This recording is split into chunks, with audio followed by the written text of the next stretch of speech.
이 리뷰에도 역시 스포가 포함이 되어 있으니까요.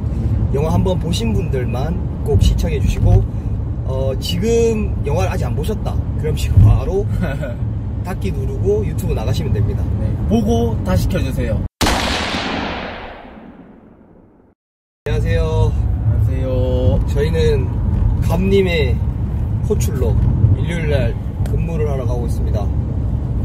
지금 출장 가는 길인데 출장길에 지금 영상을 또 하나 찍으려고요. 네, 지난번에 기생충 리뷰를 했는데 기생충이 워낙 인기가 많다 보니까 기생충 리뷰에 많은 분들이 관심을 가져주셨고, 다만 이제 저희가 그날 당일 바로 나와서 기생충 영화를 리뷰를 했는데 그게 너무 이제 중언부언을 해서 큰 도움이 안 된 것 같아서 다시 한번 찝찝함 없이 벌레 영화에 대한 리뷰를 한번 해보도록 하겠습니다. 준비되셨나요? 네, 시작하시죠. 네, 텐션 올려주십시오.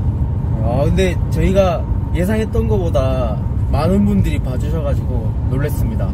근데 댓글이 안 달린 걸로 봐서는 저희가 얘기한 거에 대해서 많은 공감은 못 하신 것 같아요. 지금부터 차근차근 하나씩 짚어드리려고. 일단은 기생충 영화에 대한 여러 가지 해석들이 나오고 있는데, 저희가 이제 키워드별로 좀 준비를 해봤어요. 지금 제가 이 파일처를 하나 들고 있잖아요. 여기에 저희들이 이제 좀 서로 얘기를 나눈 걸 다시 정리를 해서 준비를 해봤습니다. 그래서 먼저 키워드로 던질 게, 일단 등장인물들에 대한 얘기부터 할까요? 등장인물. 네. 그래서 등장인물 중에 일단 박사장으로 대변되는 그 박사장네 가족, 상류층이라고 볼 수 있죠. 네. 그리고 기택과 기우로 대변되는 기택네 가족, 그리고 가정부 부부 가족, 요 가족들이 이 이야기를 구성하는 중심 인물들인데요. 일단 가장 그 신분 계층에서 가장 상층에 있다고 생각되는 인물이 박사장입니다. 박사장 같은 경우에는 아내가 그 대사를 하는 걸 미루어 봤을 때, 우리 남편이 알면 교수형 당한다, 이런 내용들이 있었는데, 그리고 꼬박꼬박 영화에서 존댓말을 써요. 남편에게. 서로. 네. 그 부분은 저는 미처 캐치하지 못했는데. 네, 아니, 듣고 서로가 보니까, 아니고, 네. 아내가 존댓말을 꼬박꼬박 씁니다. 그래서 그 기업가로 대변되는 박사장이 이 영화에서 가장 상류층 꼭대기에 있는 인물이라고 보시면 될 것 같아요. 저는 그래서 그 봉준호 감독이 기업가를 가장 높은 순위에 올려놓지 않았나. 그래서 아내는 어떻게 보면 약간 정치 중간 조율하고 여론을 만들어가고, 사람들을 고용했다 고용하지 않는, 해고하는 역할을 하기 때문에 정치인이라고 저는 좀 생각을 했었습니다. 네. 그리고 이제 여기에 있는 이제 두 딸과 아들이 있는데요. 일단 딸을 한번 얘기를 드리면, 딸은 기우와 이제 사랑에 빠지게 되는데, 처음에 봤을 때는 이 딸이 단순히 기우에 대한 호기심, 사춘기적인 호기심만으로 접근을 한 인물이라고 가볍게 봤었는데, 저희가 논의를 해본 결과 이 딸이 유일하게 기우네 가족, 기택네 가족과 소통할 수 있는 인물이라는 결론을 좀 내렸어요. 그 근거는 뭐냐면, 첫 번째, 유일하게 냄새에 대해서 언급하지 않은 인물입니다. 네. 맞네. 맞아요. 이 영화에서 냄새는 굉장히 터부시되고 상류층과 최하층을 나누는 그 명백한 기준이 되는데, 그리고 최하층을 구별하는 냄새로 구별을 하고 있습니다, 상류층이. 그런데 이러한 냄새에 대해서 그 박사장네 가족들은 모든 사람들이 얘기를 해요. 냄새가 난다.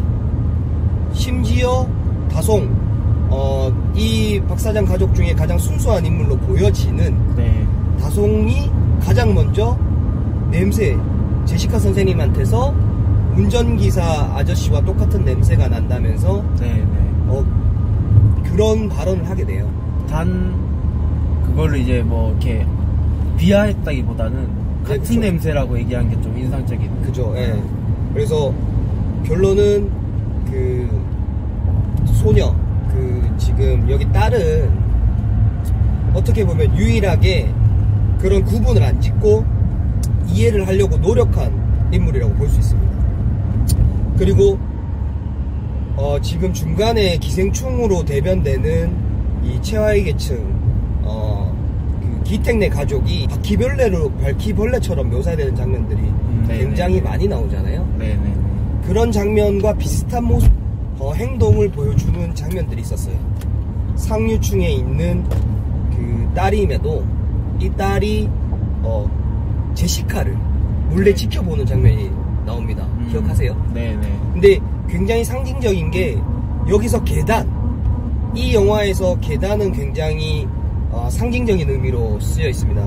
특히 이제 상류층과 하류층을 나누는 그 구분 짓는 것이 계단인데 네. 그 계단에서 몰래 숨어서 보고 있다가 마치 바퀴벌레처럼 후다닥 도망가는 장면이 있어요. 네. 그래서 굉장히 비슷하게 보여지려고 의도하지 않았나. 그 딸이 유일하게 소통할 수 있는 인물이라는 거를 봉준호 감독님께서 일부러 의도해서 저런 장면들을 넣지 않았나는 생각이 들고요. 네. 세 번째 근거, 이 부분이 가장 큰 근거라고 봅니다. 네. 이 리뷰에도 역시 스포가 포함이 되어 있으니까요. 영화 한번 보신 분들만 꼭 시청해 주시고, 지금 영화를 아직 안 보셨다 그럼 지금 바로 닫기 누르고 유튜브 나가시면 됩니다. 네. 보고 다시 켜주세요. 세 번째 근거는 뭐냐면 기우가 마지막에 다치잖아요. 네. 다치게 되는데 그때 기우를 업고 뛰는 유일한 인물입니다. 맞아요.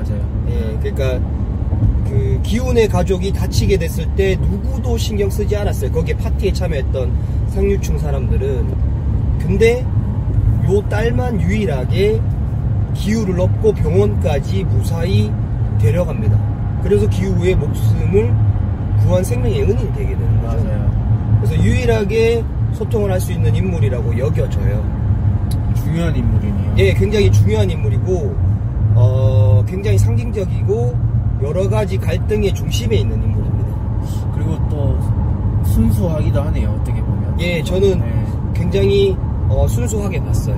뭐 다른 분들이 지금 저희가 얘기하는 내용에서 뭐 다른 의견들을 가질 수 있겠지만 저희가 봤을 때는 굉장히 순수한 인물로 보여졌습니다. 그 다음에 다송이. 네. 인디안 복장을 하기를 좋아하고 굉장히 이 영화에서 순수하게 보이는 인물이었는데, 사실 지난번 리뷰에서는 저는 이 친구를 굉장히 순수하게 봤는데, 네. 여러 얘기들을 저희끼리 나누다 보니까 순수하게만은 안 보였어요.